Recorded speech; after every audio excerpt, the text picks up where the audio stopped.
Hey guys, it's Ellie and this is my friend Carlo. Hello. Today we have our little tea and we're going to have a little tea time and a little chit chat. And we really wanted to talk about French beauty, Fashion. yeah, and also French universities, how we liked our experience overall, as well as discuss French habits in terms of eating. So we're going to talk in French so that way you can practice your French. You can read the subtitles if you're not advanced, or you can just listen to us without. And if you just want to have us in the background, like a little podcast, so do your cleaning, do whatever you have to do, and you can listen to us just like that. And we hope you enjoy. So let's get started. Yeah. Premier thème à aborder, la mode française. Qu'est-ce que t'en penses, toi? Comment tu définirais ce que c'est la mode française? Ma vision, parce que forcément, c'est pas forcément la bonne et c'est vraiment que la mienne. Mais je dirais qu'on a une culture, enfin, on a un passé, on a des couturiers de malades, enfin, quand tu vois Coco Yves Saint Laurent, Coco Chanel, enfin, il y en a tellement. Gaultier, ouais.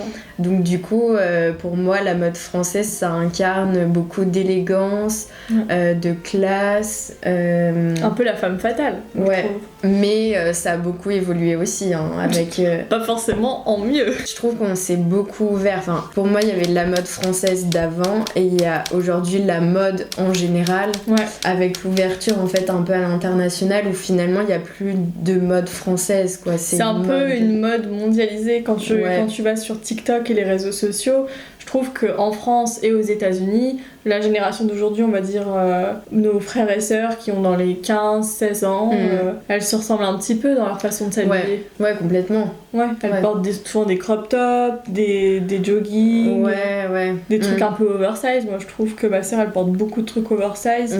Alors que nous, quand on a grandi ou qu'on était ado, on n'était pas forcément... C'était différent, complètement différent. Et puis, tu vois, la mode, c'est pas mal de choses qui reviennent, enfin, tu vois, qui sont tendance pendant un certain temps, puis après qui reviennent, mais il y a aussi des intemporels, tu vois, une marinière, un perfecto, enfin il y a des pièces que tu peux avoir tout le temps, et quand elles sont vintage, c'est encore plus sympa, je trouve. Mais t'as des pièces qui, je sais pas si j'ai un exemple en tête tout de suite, bah tu sais, par exemple les pulls avec les épaulettes, ou les t-shirts épaulettes, à un moment c'était hyper à la mode, puis après t'en entends plus parler, et puis 5-6 ans ça revient.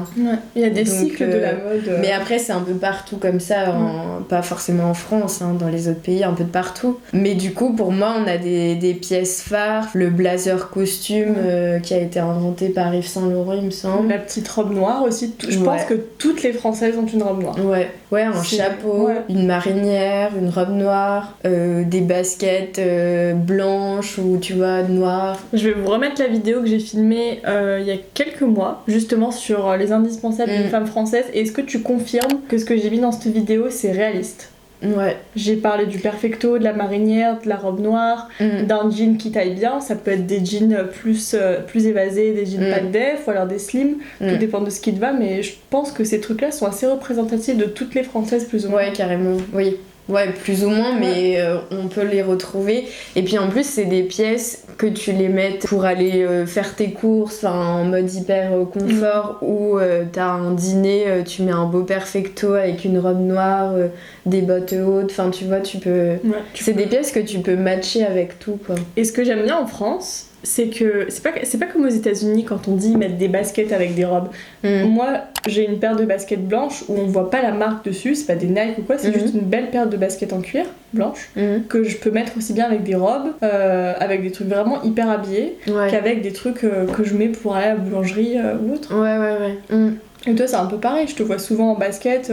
On aime bien le confort, mais en même temps être élégante. Mon vêtement type un peu, enfin pas vêtement mais outfit plutôt, c'est vraiment un pull, parce que là on est en hiver, ou un gilet mais un peu loose. J'aime bien les trucs un peu amples plutôt que près du corps, pour mon quotidien en tout cas. Et les jeans droits ou amples, je mets plus de slim, je sais pas pourquoi, j'aime plus du tout. Les slims, j'en mets que avec certaines chaussures qui rentrent pas bien avec des jeans évasés.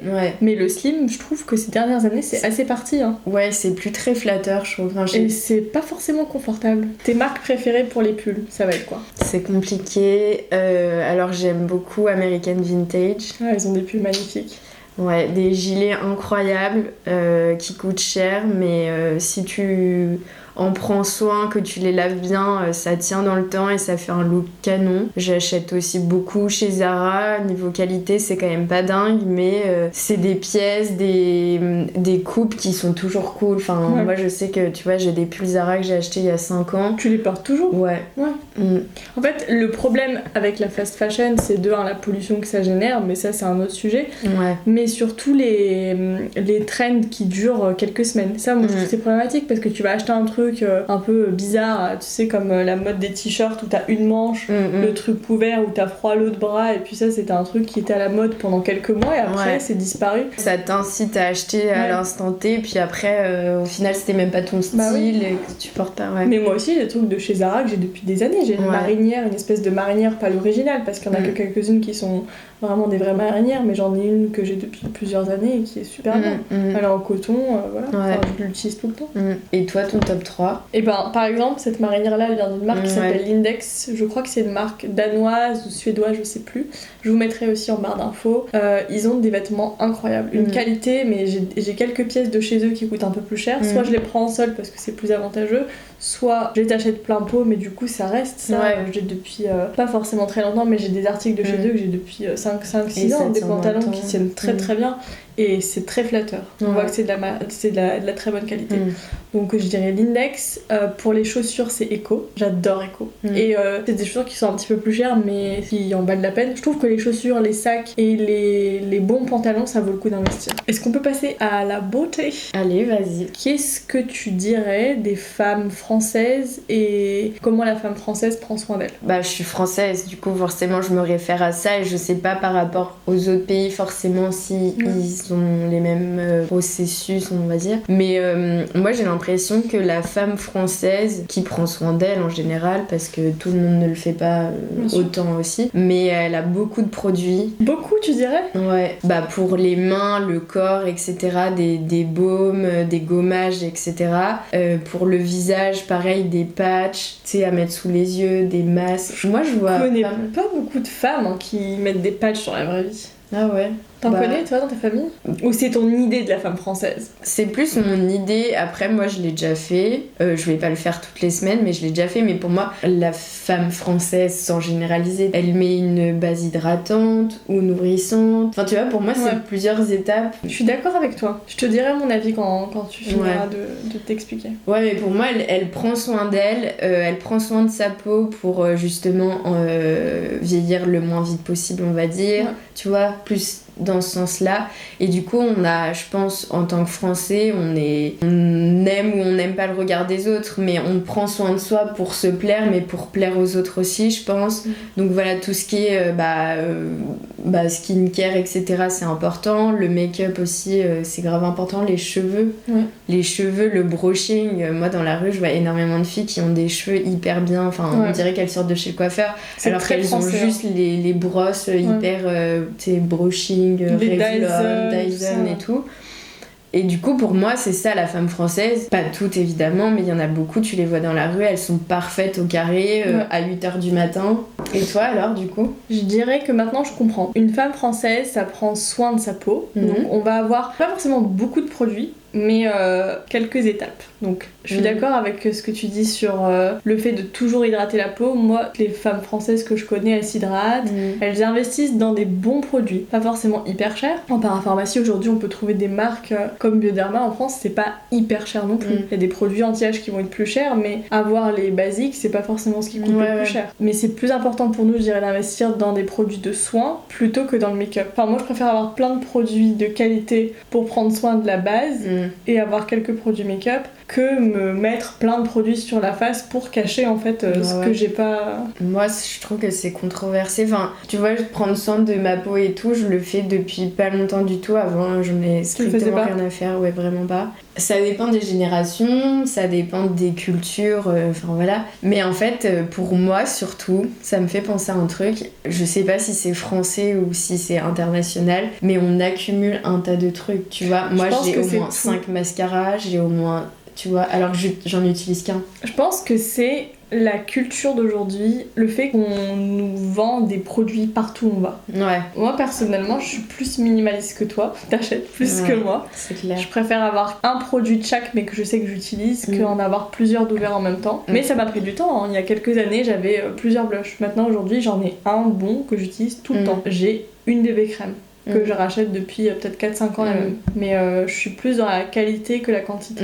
Mais c'est un problème, je pense, de société en général. On aime avoir plein de trucs parce que tu vas dehors, t'as des affiches qui te montrent ce mascara hypnose magnifique. Ouais, puis tu vas là-bas chez Kiko, ils disent ouais, mais mon mascara il fait pareil. Enfin, je dirais, que les femmes françaises s'occupent beaucoup d'elles. Je trouve que c'est vrai que les femmes françaises ont une image soignée. Ça veut pas forcément dire avoir un brushing tout le temps fait comme tu disais, mais je les trouve belles. Elles sont sophistiquées, pas forcément hyper maquillée. Des fois, c'est juste se mettre un petit coup de poudre ou un petit coup de blush. Ouais, c'est vrai. Et la chirurgie esthétique, d'ailleurs, Ce que j'en penses quoi? Je suis pas contre. Je dirais que... En fait, ce qui me dérange à la chirurgie esthétique, c'est quand ça dénature et que... Notamment le botox, que ça dénature et qu'on voit même plus les traits du visage bouger comme chez les actrices. En ce moment, je suis en train de regarder la série, la suite de Sex and the City, je sais plus comment ça s'appelle. And Just Like That, ça s'appelle.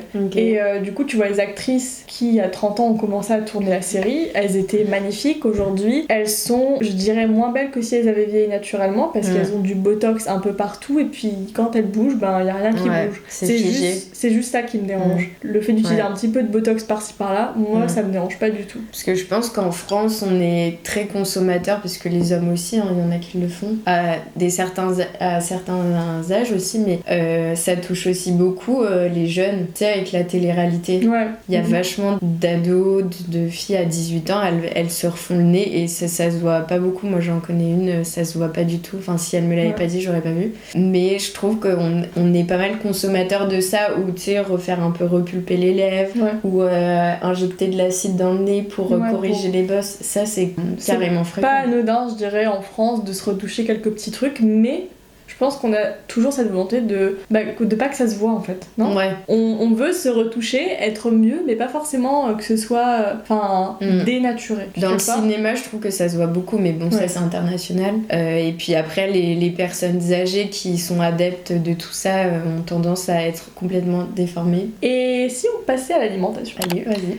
Pour toi, quand tu regardes un petit peu les femmes de ta famille en général, ou les personnes de ta famille, est-ce que tu dirais qu'il y a vraiment cet aspect de régime en fait ? Est-ce qu'on fait beaucoup de régimes ? On fait beaucoup attention ou pas ? De régime, je sais pas. Je trouve déjà à la télévision française, il y a beaucoup de pubs sur les régimes, tu vois. Weight Watchers, quoi d'autre ? Comme j'aime, enfin tu vois, plein de chaînes. Je sais pas si c'est réel parce que j'en connais pas forcément de proches qui en font. Mais je sais qu'on a tous déjà un peu essayé de faire un régime après l'été, avant l'été, après Noël. Enfin, tu vois, je trouve. Mais c'est pas vraiment un régime à proprement parler. C'est juste, pendant 2 semaines, j'arrête de manger du sucre. Toi, tu l'avais déjà fait d'ailleurs. Ouais, mais en fait, je dirais que c'est. En fait, je sais pas si c'est considéré comme un régime, peut-être. Je pense qu'aujourd'hui, en France ou à l'étranger, on a cette culture du détox. On a l'impression qu'après avoir fait des excès, c'est bien d'arrêter ou de totalement supprimer une chose de son alimentation, mais je pense que c'est partout pareil parce qu'on a cette idée de ce qu'on mange c'est impur, donc il faut se purifier, soit en faisant des jeûnes, soit en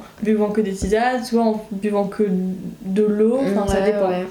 Mais je pense que le détox c'est partout. Oui, sûrement, mais moi c'est la seule vision que j'ai parce que personnellement j'ai jamais essayé de faire de régime en tout cas.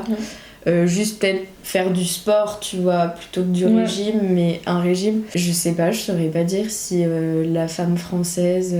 C'est peut-être trompeur, parce que comme tu dis, dans les pubs, on voit beaucoup de pubs sur les régimes, beaucoup de choses qui sont promues avec des propriétés minceurs ou alors tonifiantes ou ces choses-là. Mais moi non plus, dans mon entourage, je connais pas énormément de gens qui ont fait des régimes. Je sais que certaines personnes de ma famille ont fait des rééquilibrages alimentaires. Ils ont essayé de retirer un peu de gras, un petit peu d'alcool, pour un petit peu maigrir et puis aussi se refaire une forme parce qu'ils ont commencé à faire du sport, mais pas forcément un régime sur le long terme ou un régime en général. Pareil, je suis d'accord. Donc je pense que ça doit dépendre des gens et il faut pas généraliser à mon avis le régime à la France.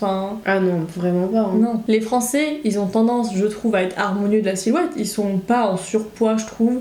Encore moins quand on voit les gens dans les pays américains, les choses comme ça. Mais on est des consommateurs de fromage, on est des consommateurs de vin. C'est une histoire histoire de balance, on mange un peu. Non, moi je les qualifierais de normaux. Enfin, les Français, tu vois, pas forcément de très très gros, de très très mince. Il y a tout, il y en a pas, mais il y a vraiment une moyenne de un peu, harmonieux, mais normaux, quoi. Moi, je pense que c'est une histoire de balance. Ouais. C'est pas trop d'excès, c'est tout ce que je dirais sur ce sujet.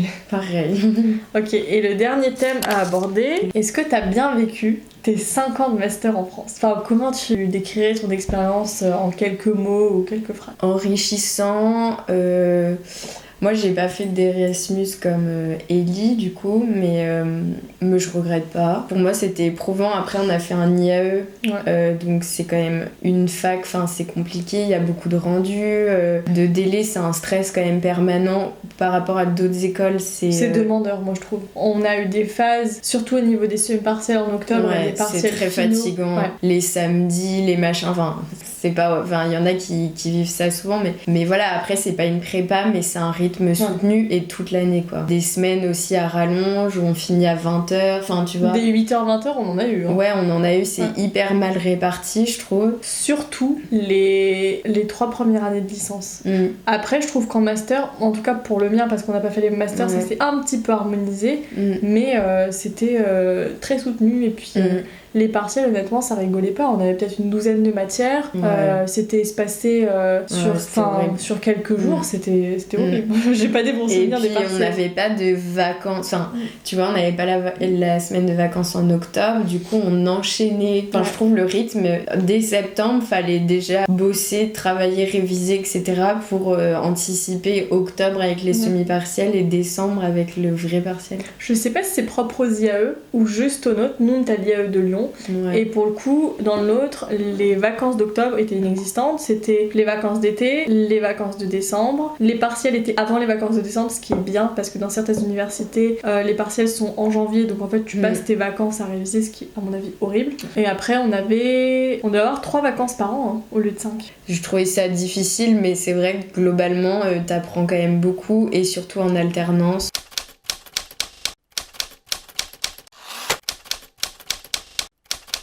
Moi j'étais en alternance où clairement ça change carrément de la théorie pure et dure, mais j'ai un bon souvenir quand même, enfin, c'était quand même sympa, et puis d'avoir plein d'intervenants. On a fait plein de matières, géopolitique, des maths, du marketing, de la comptabilité, enfin psychologie, j'ai adoré.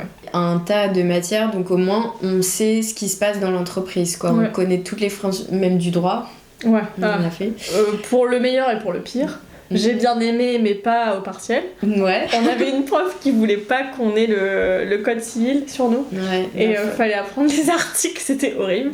Et juste... Enfin, est-ce que tu peux expliquer? Toi, t'as fait un master, t'es pas obligé de dire ta spécialité, mais t'as fait un master en alternance. Moi, j'ai fait un master où il y avait 2 stages de 6 mois obligatoires, donc c'était très différent. Ton expérience des alternances, elle était comment? Franchement, top. Après, il faut tomber sur une bonne entreprise, ou sinon il faut s'acclimater avec l'entreprise. Mais c'est hyper formateur. Ce qui est compliqué, c'est plus le rythme, parce que t'alternes entre... Enfin, moi, c'était 1 semaine de cours, 3 semaines d'entreprise. Enfin, mais c'est compliqué en vrai de... T'es en entreprise, tu dois faire tes dossiers pour les cours. Moi, j'avais le mémoire aussi en même temps. Donc, en vrai, t'as plein de trucs et ça te fait un planning de folie, quoi. Elle avait des semaines de cours atroces, sachant qu'elle faisait 1 semaine, 3 semaines. Ta semaine de cours, on se voyait jamais quand t'avais cours. Parce que tu faisais des journées... et puis les dossiers à faire. Il y avait que des travaux de groupe, enfin, c'était c'est ça. Très très intense. Donc là-dessus, c'est intense. Et après, une fois que les cours sont finis, bah, c'est comme un stage, comme toi, t'as pu faire, quoi. Moi, les 2 stages de 6 mois que j'ai fait, c'était 1 semestre de cours, 1 semestre de stage, 1 semestre de cours et 1 semestre de stage. Et moi, pour le coup, les 2 stages, je suis super bien tombée. Super entreprise, le collectif était génial. C'est important. Et mes maîtres de stage adorables. Donc ça s'est super bien passé. Bon, on se rend compte qu'en fait, être en alternance, c'est pas mal parce que tu as cotisé et du coup maintenant t'es en recherche d'emploi et t'as le droit au chômage. Moi je suis en recherche d'emploi et j'y ai pas le droit. Donc c'est un petit peu compliqué de cet aspect-là, mais je regrette pas. Je suis très contente d'avoir choisi ce chemin et puis ces études-là, je regrette pas. Moi non plus. Bon, après moi j'avais pas le choix pour l'alternance et dans tous les cas je voulais en faire. J'ai eu la chance de faire 2 stages à 2 postes un petit peu similaires, mais dans 2 entreprises totalement différentes. Il y en a une, c'était la micronutrition, et puis l'autre, c'était plus dans la santé, donc rien à voir. Et puis c'était très formateur. Sauf aujourd'hui, il faut trouver le travail, quoi. Mais je pense que le Covid, ça aide pas forcément à trouver un travail tout de suite. Bah ouais, c'est compliqué, ouais. Thank you guys for watching. I hope you enjoyed. Thank you, Carla, for being here. It was a pleasure. Oh, thank you. We told us it's going to be long. That's why I said make yourself a cup of coffee or tea. If you liked it, please put a little thumbs up and subscribe. And I will see you soon on the channel. Salut! Salut!